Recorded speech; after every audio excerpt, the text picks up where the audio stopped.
what to write about. Trying to figure out what it's all about. Existentialist. Am I worth anything or just a scout? I don't know. That was great sounds. Watts with Outside on WNHHLP 103.5 FM New Haven. Myself, Preston, with my partner in crime, Long Island raised, Elm City made, EZ BlueZ is in the building. EZ BlueZ, you're better with introductions more than me. Who do we have with us today on Behind the Brand? Ladies and gentlemen, once again, we're going to jump into the DeLorean. We're going to throw it to 88 miles an hour, and we're going to go back in time. I want to take you to a place, I believe it was in the 9th Square. Out of a moving vehicle jumped a human being in scrubs with a keyboard and a trash can. And it was from that moment that I knew this is a person I needed to have a conversation with. There has never been a musical challenge that I have seen this person walk away from. And there's also never been a musical challenge that I have not seen this person with a smile on their face, even though it's probably torture. For that and for that alone, we should put our hands together. But also the caliber of human being that this person is. It's fantastic. When I went down with a back injury, she organized one of those meal trains so that I could be fed. And my children could be fed, even though I could not leave my bed. And for that, I am forever, ever thankful. So I want you to put your hands together, not if you're driving. If you're driving, please keep your hands at 10 and 2. We don't need any accidents. But mentally, put your hands together for the fantastic, the amazing, and just an all right, down and out, incredibly human being, Sarah Dunn. My face is on fire. Good. As it should be. As it should be. Oh my goodness. Scrubs and trash can. Please break that down to me. I want to make up a story that involves a shark attack that required a piano. And, a shark attack was in this. Okay, please continue the story.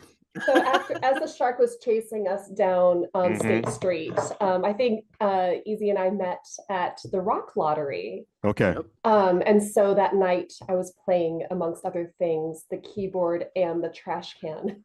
Gotcha. So... New Haven can do that to you, so it makes sense.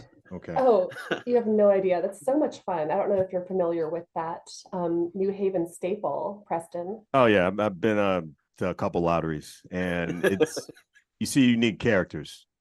It says sharks and lions, sometimes bears. You know, New Haven. Oh my! New Haven can surprise you. And really a couple can. otters, depending where you are. Yep. Mm-hmm. Yeah. Otters, so horses. Yep. Easy could have lied about the whole thing. I could have believed him. So that's the craziest thing. Yeah. Why would any of this be a lie? That's what makes the show so great. That's why I want to hear more about this. But see, what's super, super interesting is when you have something like the Rock Lottery that really challenges and brings people in as community, you get to see all walks of life. And I think that is amazingly fantastic. And then you get to see some people who are starting to take that second chapter and really run with that. You know, we are told forever, ever that we only have one shot in this world. But it's really when you're sitting there and you're writing your story and you're continuing to write your story and it evolves, that's when you can find your true happiness. Now, I know that you've been on this incredible journey and you've been rather open with it. And just to tell you, you can share as much or as little as your journey as you want with the show. But I have to say that as someone who has been watching this journey, it's something that has been absolutely amazing to watch, whether it be the violin or weren't you playing a brass instrument the other day? You know, the saxophone now too, playing guitar, playing bass, writing lyrics, singing, doing harmonies, you know, rock and leather. Like what is this journey, and how did you, someone that came from the South, wind up in the North to play not only punk rock music, but folk music and all other types of music as well? How did that happen? Oh, thank you. Yeah, so I was actually born in Illinois, but I was raised in Georgia for the vast majority of my life, and so I do talk a little bit funny sometimes. And I got married young in the South and moved to California, Los Angeles for grad school, and then he got the job at Yale. And when Yale calls, you come. And that's what brought us to Connecticut. And I've really never felt so at home until I came to New Haven County. I was really surprised because I do not like snow. It is actually terrifying to me. I learned there's a word for it called genophobia, Mm-hmm. where you are afraid of snow, thanks to my therapist. And so, as I've been kind of working through that, music has been a really great way to tuck back into, have a medium that gives you permission to be very vulnerable and to overshare without being annoying as much as you might otherwise be. And um, so that's how I kind of got into the singer songwriter chapter of life, but also that I have, unfortunately, an overabundance of confidence and enthusiasm. And so I find myself saying things like, how hard can it be to play the saxophone? It is actually very hard. Yeah. I borrowed that thing. I had it for 3 weeks. I learned to play 5 notes, and the band built the whole song around it so that I could play those 5 notes for Rock Lottery this year. But we Right. won, which is speaks to like the testament of what humans I got to work with this year. But yeah, just how hard can it be to do a thing? And sometimes it is a lot harder than you expect, but that's a growth opportunity. And then sometimes it is actually very easy. No pun intended. Like, how hard can it be? And so the easy part has been meeting other people through music in New Haven and building a community that way of really cool people who give you the permission to be as weird as possible and see what comes out. And sometimes you cringe, and that's just as good as grinning at the end. And so it's been really great. I have really found a really welcoming place in this town to just be as weird as possible. Well, see, that's one of the most interesting things about New Haven, and one of the things about New Haven that I don't think a lot of people really truly understand is there's so much diversity here in New Haven. You can be as weird as possible, no matter what your melanin count is, no matter how how rich or how broke you are. There's a place here for you to be yourself. And there's a place here for you to figure out who in the heck that person, that self is. And it's an amazing, amazing journey. Now, you've also, in this journey, had the opportunity to work with some phenomenal musicians. Your first EP was recorded with the amazing Stephen Peter Rogers, and now your second release is going to be as well. Is this an EP as well, or is this a full length? We did full length this time, right? So I had a couple hiccups starting this project because it was the pandemic. Also, musicians are, everyone has their own schedule, their own life. We're maybe a little flaky. And so finding my footing with how to just do something and maybe outside of the traditional do it through a band, but just do it by yourself allowed me as a single parent to kind of make a schedule for these things. And Steve has been absolutely wonderful because he's flexible, he's understanding, he gives a lot of very warm feedback. It's kind of like working with the Happy Trees guy of music. Who's that guy? Bob Ross. Bob Ross. He's the Bob Ross of music, that he'll just warm and fuzzy you straight through. And it was really nice to do the EP together. And so being able to redo a lot of those songs and then have the new ones recorded with Steve has been really edifying and encouraging. And yeah, that sometimes you're exhausted or you cry, and he's like, no problem, let's just keep doing the thing. And you have bad days where you're grouchy. He's like, no problem, just happy trees, man. Let's make it into a happy tree. Well, that's incredible, and also with all the experience that Steve has, everyone, obviously he's been on the show a couple times. Not only that, but we know of Mighty Purple. We know of the amazingness that he did pulling a community together with the space and the space ballroom. And we love to see how his legacy is continuing on over and over. And now that he's in the Rogers estate, he now has a recording bunker, I think, is absolutely amazing. And the fact that it's parked next to like 17 of his trains really just shows you the incredible human being he is. I mean, I have one of his fairy houses that's all done through music sitting outside my front step because it's so super important. The people know the energy you're going to walk into in this house just from jump. Now, how did you wind up working with Steve Rogers? For those that are sitting there, okay, great, this guy's awesome, but like, how do we get in touch with him? Because maybe there's that other single parent sitting at home, not realizing that this next chapter of life is an artistic one, and maybe they have like a poetry album they want to release or something. How did you connect with Steve Rogers? My friend Casey Cowell actually introduced us, which was really great. I think, especially as a woman, you have to be really careful. I know you said there's a lot of understanding and there's a lot of welcome, but there are still, back to the sharks, there's a few sharks still in the water and you have to be careful. And when someone's saying like, hey, Sarah, go to this man's house, we'll go through his house, down the stairs, all the way past the trains to the back, where no one can hear you scream. There has to be some trust in that network and that community. And that I realize as I'm recommending him to other people, like he recorded with Grace Yukich and with Dust Devil Heart. And when I'm telling other women, like, yes, it's safe to go into this man's basement with him. There's a whole opportunity there to kind of have that network and that trust, because it can sometimes be difficult and there can be layers of trust, and sometimes you find yourselves in situations where you're like, okay, well, back away slowly. So I've really appreciated that he is very welcoming, especially to women, and he's on StephenPeterRogers.com and his Facebook. He responds very quickly to messages. He's very communicative, so you can't miss him if you're looking for him. So it wasn't scary walking down to the basement, you're trying to say? It was actually wonderful because it was like walking through Narnia. You walk past like his pet bunny and a gecko. His wife will maybe offer you coffee. You go down the stairs past the trains and the workshop. It is like, it's a little magical. All right, definitely. All right, cool. Sure. Now, have you been to the fairy garden yet, though? I have, and I've seen the ducks and the chickens. Okay, good. I am also a chicken enthusiast, so we had to like talk chickens. Yeah. There you go.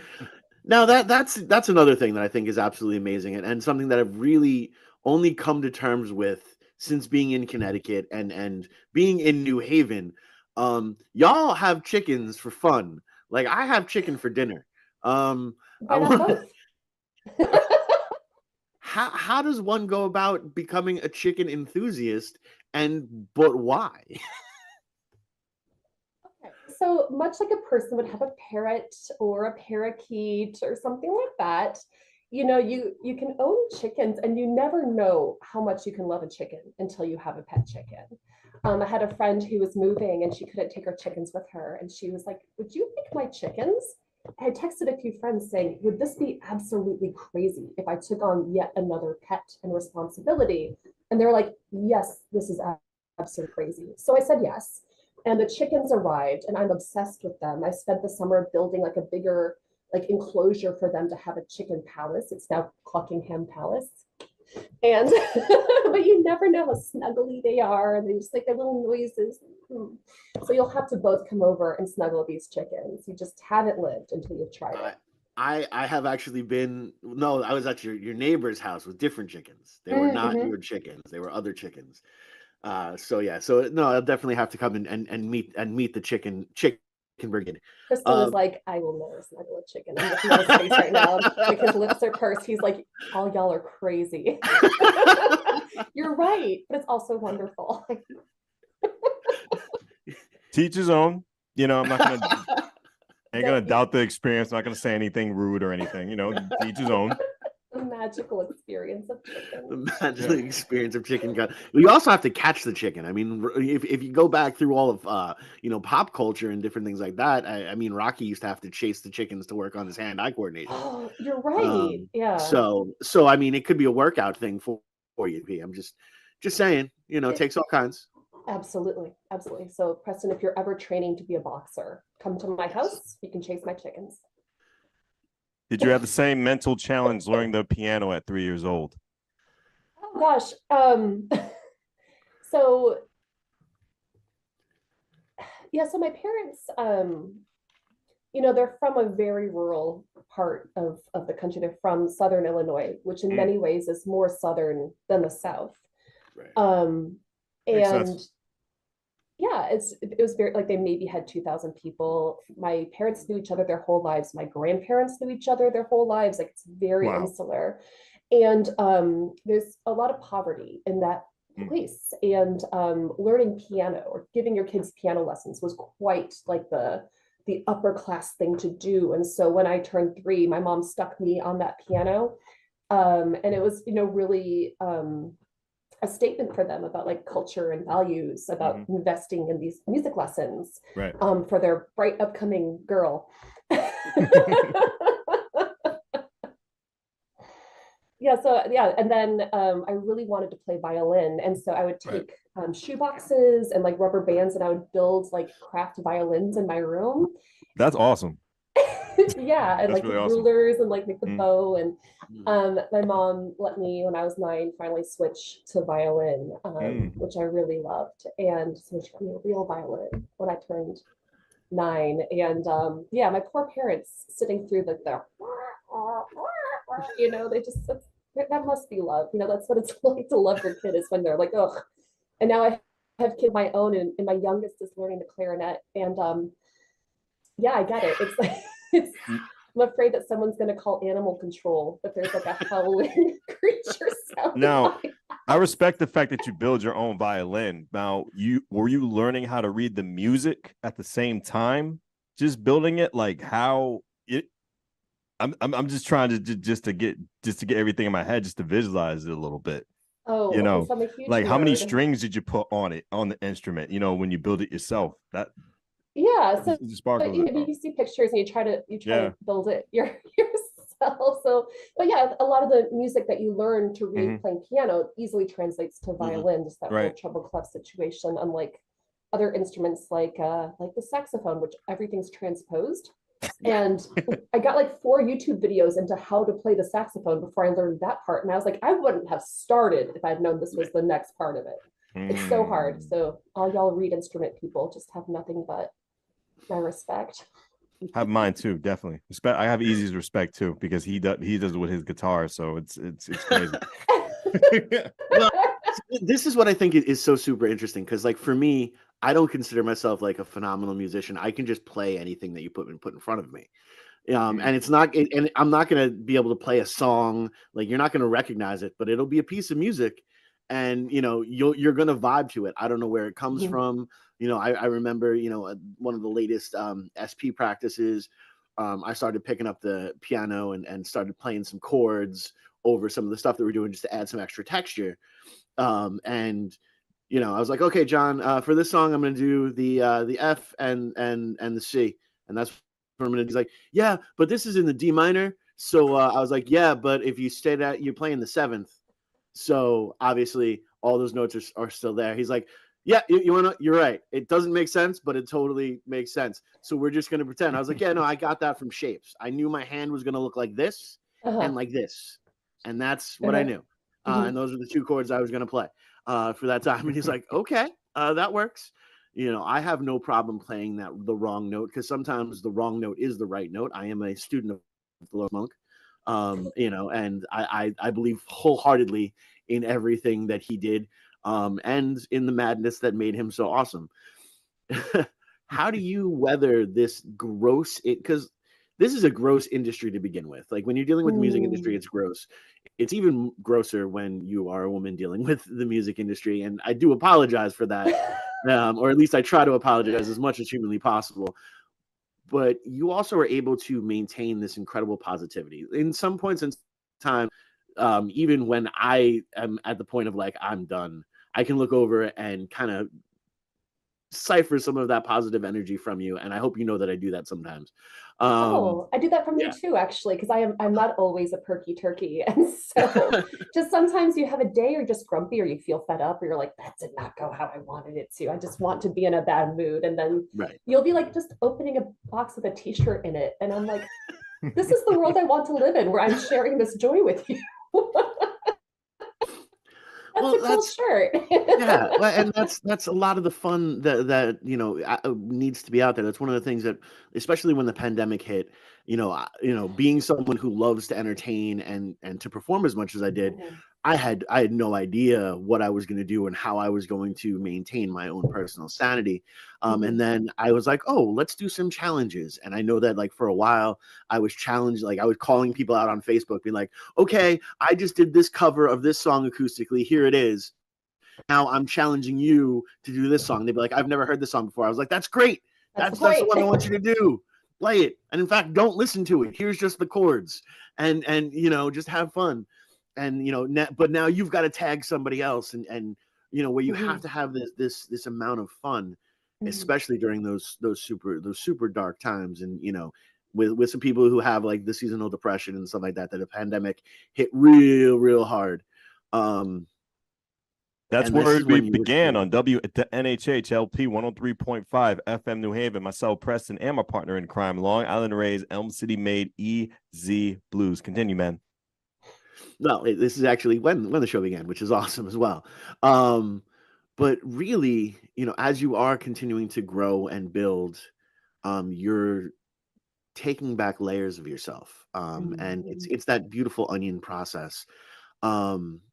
What made you decide to be so open with your struggle and what you go through, and being able to put that into the music that you put out there? Because there's a lot of people who are still kind of scared of those big feelings, and here you are living those big feelings. I still remember, and I get a tear in my eye when I think about that amazing video you did with Elle.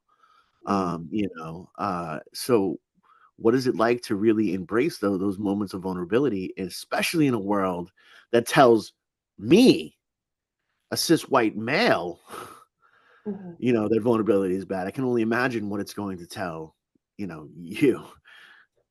Well, I mean, I always like to remind everybody that the patriarchy hurts men too. And quite honestly, I'm a therapist in my day job.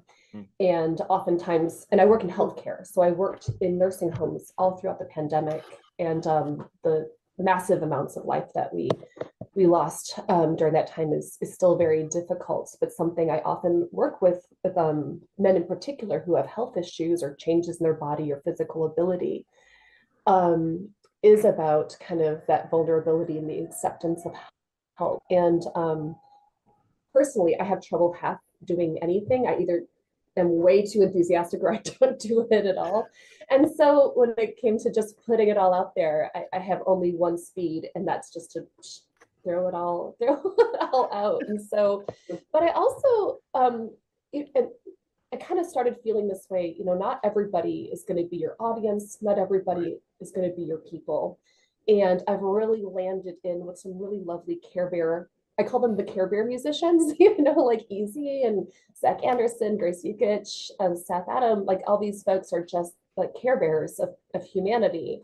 And, I'm not going to be playing shows with certain folks because maybe we just don't have much in common, or we don't cross paths. And that's totally okay, because I don't have aspirations for anything. I do music for myself. And if you also happen to enjoy it, I'm really glad for that. And I know for myself and my own experiences with depression, and as a person who is a loud advocate that if you need an antidepressant, put that down the hatch. I took my 100 milligrams of Zoloft today, and I hope you did too, if that's what's prescribed to you. And kind of working through what it feels like to be depressed as you go through daily experiences. I have a song on my coming album about seasonal affective disorder, and how I'm doing my routines of feeding my chickens, checking on the cats in the morning, making my kids lunches, and how I still often am carrying like this heaviness in my body and sadness. And that's not a good or a bad thing. It's just how I am having that day. And why not take that to be able to sing about that in addition to anything else I sing about? And you, like a magnet, you'll connect with your folks, and it's just an opportunity to really appreciate them. It's like, oh, you feel this way too. Well, first of all, yes, and second of all, it's so interesting because we've had this conversation with a lot of musicians and different things like that. But I just realized we have the perfect opportunity. You're going about it from a creative brain, but you're also going about it from a therapeutic brain as well. So you have this opportunity to step into it where others might not have that type of clue. Did you do that naturally, Or was that something you're like, hey, I could totally write about things and feelings and use terms that are in the DSM and I can stand out upon myself? Because if it's a marketing ploy, I respect it too, but I just need to know. It never occurred to me to have it be a marketing ploy because while I am a therapist, I'm not y'all's therapist, Right. and and I already am a little bit subject to like the party where like someone's like, "Oh, you're a therapist," and next thing you know, you're in the kitchen and they're telling you all their problems, and I'm like, "I need your billing information, please." I'm not mad at that. I'm not mad at that at all. And I'm like, or just, have you thought about, I always say, have you thought about breaking up with him? That's my favorite go-to. It's like, so you just spent 30 minutes telling me what a dog this dude is. Have you thought about breaking up with him? Oh. But I do think that having that I spend my days quietly. I'm mostly quiet all day long, listening to other people talk about their vulnerabilities and experiences. And I've really had the privilege of, in return, personally growing from other people's openness and knowing such wonderful people. I've I don't think I've ever really disliked someone I've gotten to work with as a client or a patient. And so, oh, there's one guy because I used to work in a prison. But anyway, Look, it happens, I was like, ooh, yeah, that was a tough situation, that one. But it gets such like inspiration from people choosing to be open and talk about the things they're thinking and feeling and changes they want to make in their lives. And I think that's really special to get to see people notice something they wish was different and then do something about it. And I think going back to my very beginning, that I noticed I need music in my life. What am I going to do about it? And sometimes you just have to make big, loud, noisy mistakes. If you don't cringe listening back to what you did a year ago, then you're not improving. And you should absolutely. I like that a lot. Oh, I'm so glad I got better. Oh yeah. Well, see, that's been one of the most incredible things that we have seen with the slow but steady release process of the Shane Penguin record is those first couple songs we don't like very much anymore, and we're so glad we didn't release them into the public because we were not good. It was like, no, we could play this so much better. And now when we've taken some time and road tested the songs, like for me, road testing is the most important thing. I would much rather play a song live 150 times before even taking it into the studio than anything else, because I can see what words are going to evoke an emotion from the audience or how we deliver it. For me, I'm a theatrical performer. Are you? That is true. I will back him up on that one. That man will do a backflip, jump up and down. I know. That You're man like the will give you a violinist from show. Yellow Card. That man will make. He's the most interactive man ever when it comes to performing. I will give him that. Oh my gosh. That he's turning red and laughing because he knows it's true. He will break his back for you. Literally. Literally. For a performance. Literally. Well, look, man, Valhalla, that's how I get to Valhalla. Like, let's be real. Me passing away on stage during a performance. Okay, I don't want to talk about that because that's never going to happen. That's absolutely never gonna. We're not gonna talk about that. That's yes. You and AJ have the same stance on that. I'm immortal, and that's fine. Noted. But see, that's what's so super super interesting is there are some artists out there, and it blows me away that they'll write and record on the same day. And they just keep with that, like that first imprint. I can't see myself do that, but man, I respect the heck out of somebody that can. What is your writing to recording process like? I used to more often than not like write and then record. But then as I've grown, I do prefer to road test as well to see what feels good, because I have kind of done like this is my diary style of music to like how am I sharing a feeling with people and a story. and the best way to embrace that, and also just how I feel playing a song in front of other people. If you're close to me, you have suffered through the, hey, I just wrote a song, sit down, don't say anything, just watch me play. I just need to see how I feel in front of you. And people are like, well, I'm like, just sit while I'm going to play a song and see how it feels. And don't say anything at the end. And so I have to see how I feel with the song, because once it's made its mark on the record, there's like a permanence to that, like a framework that you will go forward with. See, I think that's so interesting, and I can't wait for one of those days when you're like, here, sit and listen to this, because I look at that as the opportunity to now bring the weird for that as well. It's like, okay, she wants to see what this is, so I'm going to turn upside down and sit like Mork from Mork and Mindy and see if she breaks character while performing this, and that's how I'm going to know it's a good song and something like that. Give something out of the ordinary. I'll pretend I'm taking a nap. You know what I'm saying? Like, just put up my sweatshirt and just Scroll to through your give that phone. other. Yeah, no, I wouldn't do that. That when it comes down to art, I feel that's like one of the most like disrespectful things to do. And if you see me doing it at a show, that probably means I'm extremely bored by the act that's going on there, and I probably should go outside, because I don't ever want to be disrespectful to anybody who is doing it. It's one of the hardest things you can do out there is to perform. And it is so super important that everybody who is there, whether you're just there to grab a beer or you're there to visit your friends, pay at least, give the act 2 songs. Give the act 2 songs. They haven't won you over in 2 songs. That's their fault. They need to be better. But give the act 2 songs. If you can't give them 2 songs, go outside.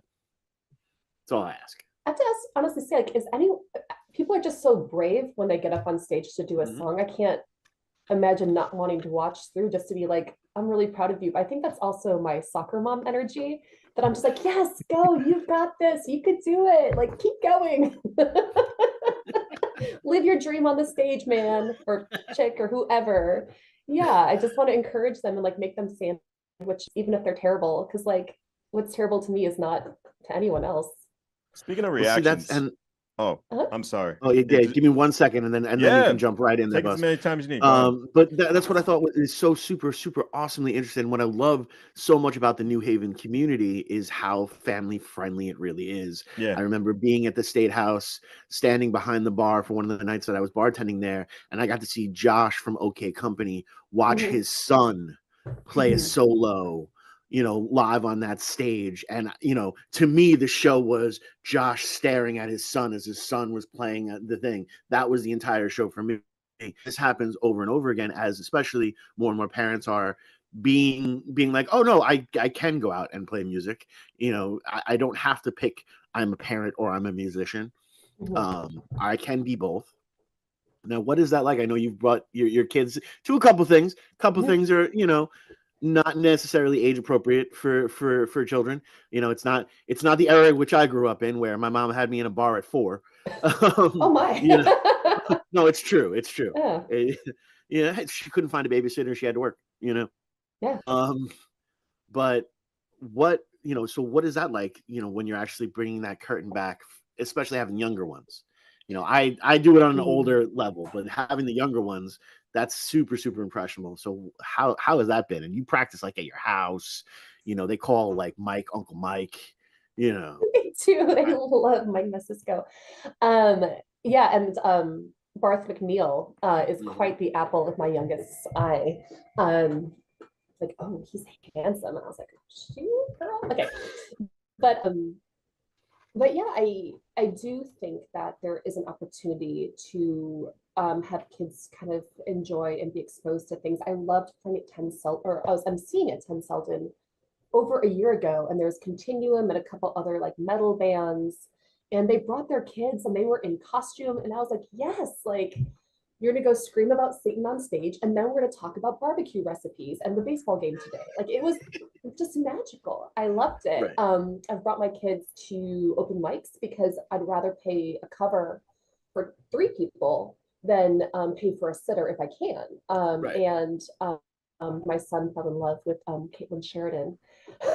So it was so cute. It makes sense. And you teach them manners when you go. Like, okay, Right. when you're finished, you bring your cups back up to the bar, and push in your chair. And so it's just kind of an opportunity that way that you're exposing them to things that they may not appreciate now, but they will later. Best Video is a great space for that. Ten Selden, I've enjoyed having kids at State House, worked often, depending on the show. But yeah, I do think that kind of allowing families to be participating. I do host often practices at my house. In fact, I invested in a nice drum kit because it was easier and cheaper to do that long term than to keep paying for sitters. Yep.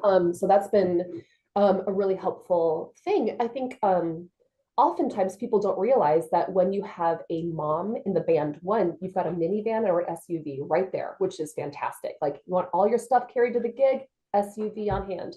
Also, we have snacks. Like, you want to come to practice, there's always great snacks at my house. They want some like mango avocado bars. Like, I got you. And moms are organized. Like, I can't market us enough for like being great parts of a band. Like, you want to have something crafted or done or arranged or a button maker. We have all of that and a bedazzler. Like, we are the ultimate band member. Like, always look for a mom to be in your band. And the best part about it is I fully agree with everything you're saying, because I've been to your house. Like, I remember after the show with Grace, Mhm. we went back to Grace's house, and there was like a full accoutrement out there. There was a cheese wheel, and I was like, this is There was a wheel? amazing. It was a board. It was a charcuterie board. I just couldn't say charcuterie at the time, so I said cheese wheel. All right. I mean, don't down yourself. I was impressed. I mean, Cheese wheel. I didn't mean to break the energy. I was No, it's impressed. all right. I wanted to hear the rest of the food. I mean, go ahead. Oh, there was She a lot also of had, she had meats I and mean, cheeses. She I'm had down like with it. Yeah, nuts of and course. dried fruit. It was Yeah. quite the spread. It That's was great. awesome. Finger It food. was. Yeah.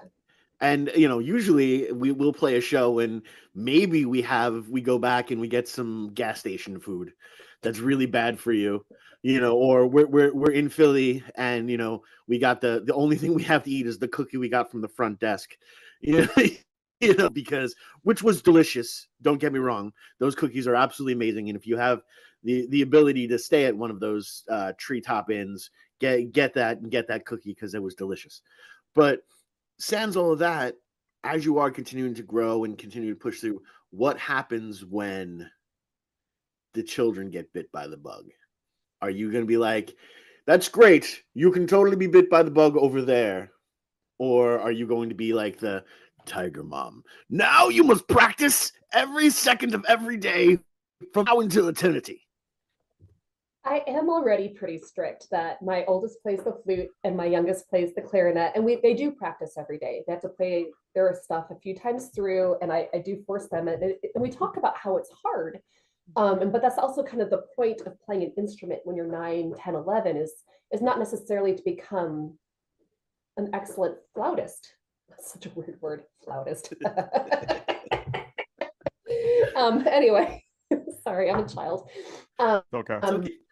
It's okay, but it's to like learn how to keep doing something even though it's hard.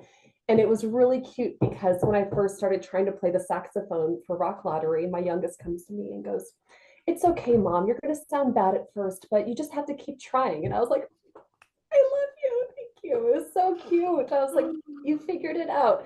So I would love for them to be musically inclined, and I keep trying to encourage them, but they are just unimpressed. Like, people say, "Oh, your mom's in a punk band," and they're like, "Who cares?" They just could not care less.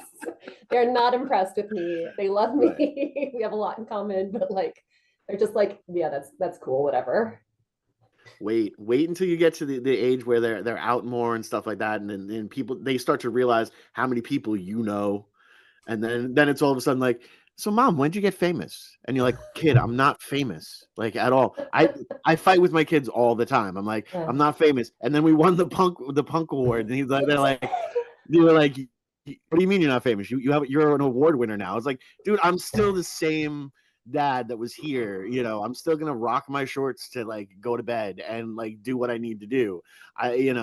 There's nothing that's just changed. We don't all of a sudden get a Lincoln Town car because we've done this.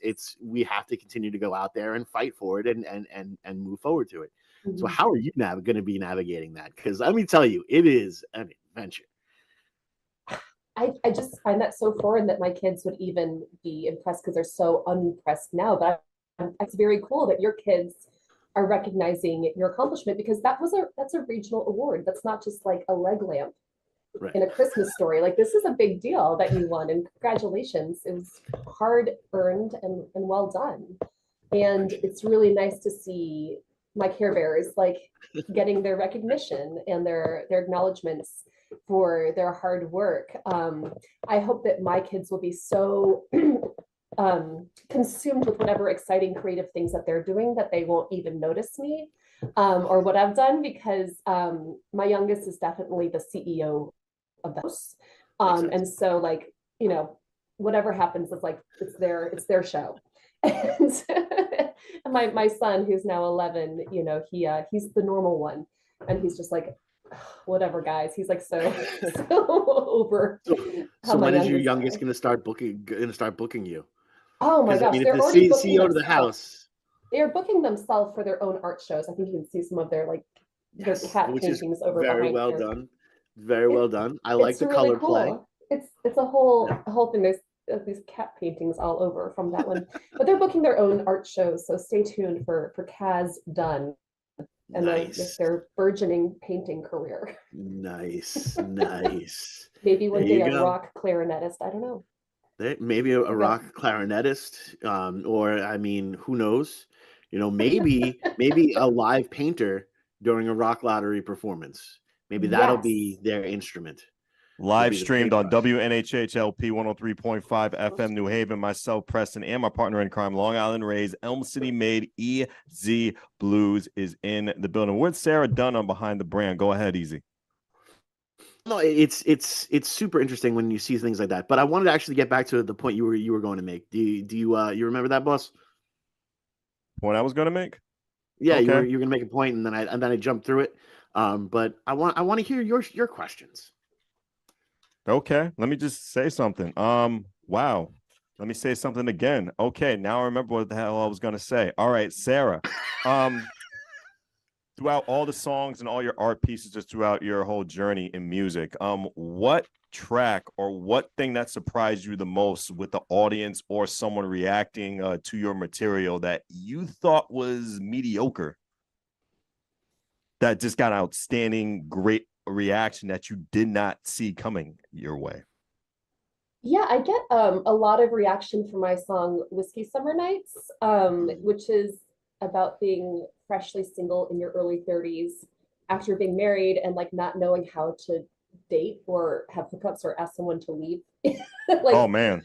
All right, it's like 11 o'clock. I need to go to bed.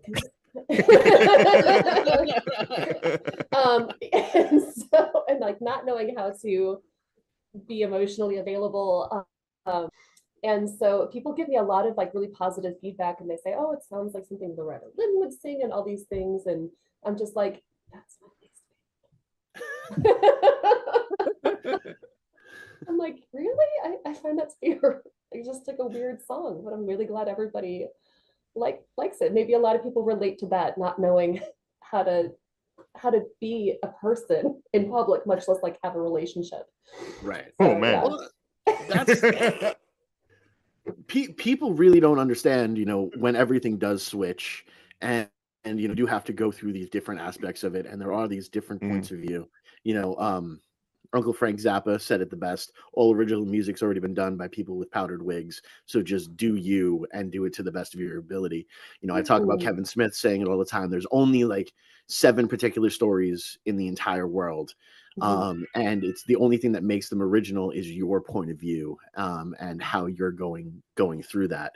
And you have been able to be as open and honest with your journey through your songs as you can, that it is super inspiring, because as per someone who likes to not be open and honest, period, I'm not, it was always something that was like right there. But when I noticed tapping into that vulnerability, you actually wound up being able to get through so much more.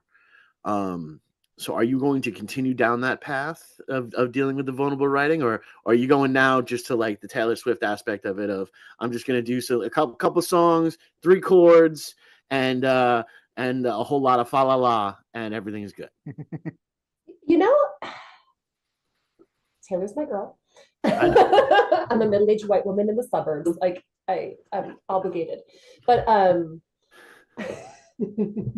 but I do think that I have my shtick of kind of emo acoustic, and I definitely want to start to bring other people in. I've been talking with someone about some banjo playing and having some other different sounds and sound like songwriting with people. I've recently wrote a song with Gary Aronson, and I've covered Zach Anderson, and so I think, I would really like to kind of work more collaboratively going forward. But at the same time, I have aspirations, but then there's what I'm actually able to do in the context of my life as a person who works full time and keeps 2 children alive, which is a lot of work. And I think, just that kind of quiet, vulnerable, personal time to write what I'm thinking and feeling is the most accessible to a large extent. And so I may not be able to do everything I imagine or dream, but I think there's a lot to be said for doing something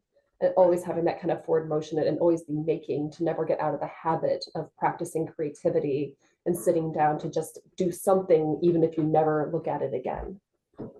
No, definitely. And speaking of that, that's when the producer starts to pull Hollow curtain on us and tell us it is about that time, to quote the great and powerful Lizzo.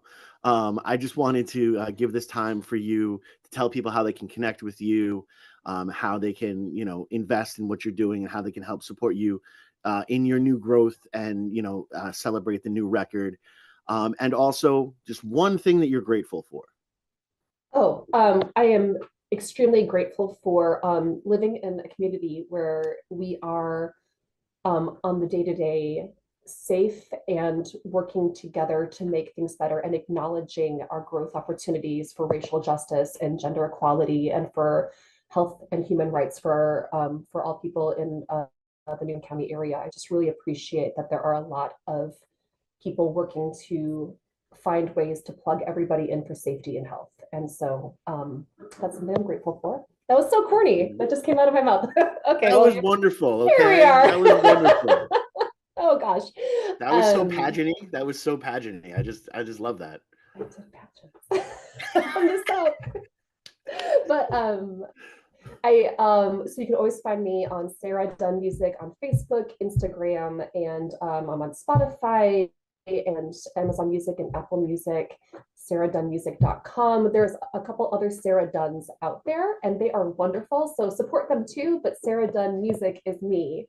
If you're like, wow, this is a really great country song, that's the other one. So I have a very common name, which is a good and bad thing. And that's how you can always find me. And I always love it when people reach out and say hi. So never anybody hesitate to send a message through Facebook or Instagram. I love hearing from people and connecting and talking about doing shows together and ideas for music and just listening to each other. Awesome. Oh, and my album is called Too Much, and it's out December 16th, which will probably be before this comes out, but you should listen to that and then give me millions of dollars. Millions of dollars on WNHHLP 103.5 FM New Haven. Sarah, thank you for a great conversation. Myself, Preston, and my partner in crime, Long Island raised, Elm City made, EZ BlueZ is in the building. This has been Behind the Brand. We appreciate you, Sarah. Thank you so much. I appreciate you. Bye, EZ, bye, Preston. Thank you so much.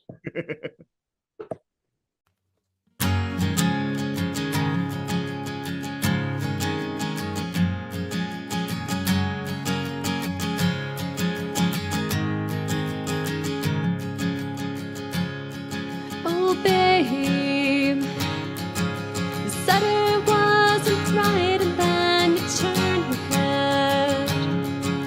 Spent 3 days undone, not getting out of bed, playing every moment of 180 hours. That was the start until the end. Oh, babe, don't you know, don't you know? Oh, baby, don't you know I am the one who got away?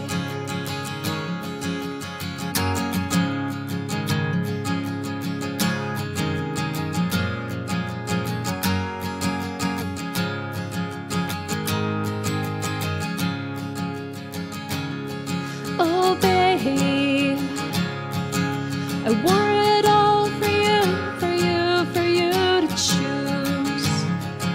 I scratched in bed and lost it all. Oh, babe, it proves I never really knew what it was like to have it all, to have it all and to lose. I wanna keep what's left alive and hold it for us both inside. Exaggerate the broken glass between my hands. And if I hold what's dying gone and hold it for us both alone, I'll have the blisters proving who I was to you.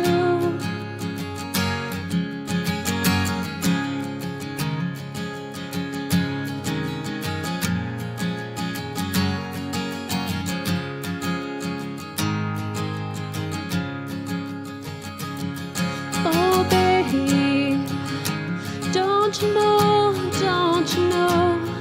Oh, baby, don't you know?